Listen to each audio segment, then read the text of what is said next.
Well, if you've been trading for any length of time, you've heard about Bollinger Bands, and my guest today is John Bollinger, the inventor of those trading bands. We're going to talk to him about those, but also just trading bands in general and how you use them. So, John, thanks for being here.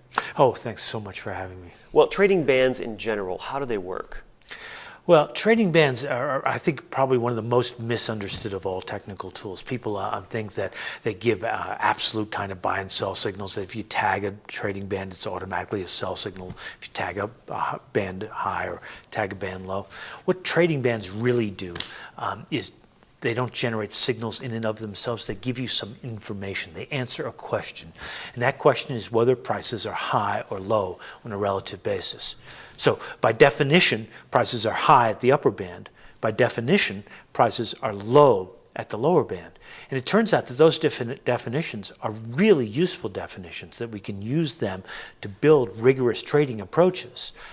So I think people expect a little bit too much from trading bands just by themselves, and that what they need to do is kind of accept a simpler idea of what trading bands are about, and then use that information that they generate to build rigorous trading approaches. So if you've got Bollinger Bands or any trading bands on different time frames, do you want some confluence? Do you want to reach an upper high on a daily chart, and then maybe if you're a short-term trader on the 15-minute chart as well? Well, that's a really interesting question. There was a guy by the name of Sam Kashigan.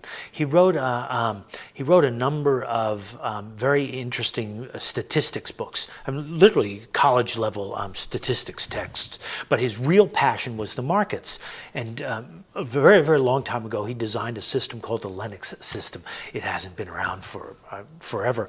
But he required the same patterns to occur in 3 different time frames in order to get a signal. And he had a very specific sort of pattern that was built out of it. And when that pattern occurred in the 3 time frames, that confluence would give you the signal. He was very early on. This was before people really understood about the things about the fractal nature of markets and such. So he was kind of a pioneering system.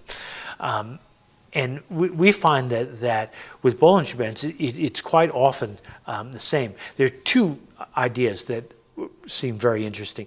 Number one is if you just combine different kinds of Bollinger Bands on the same chart, you get very interesting information. For example, if you combine 20-period Bollinger Bands and 50-period Bollinger Bands, right, you find that at certain points they line up, they come together, and they give you useful trading information.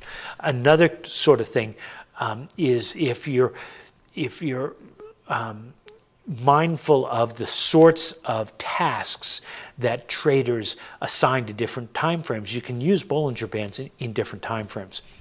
For example, we have typically short-term, intermediate term, and long-term.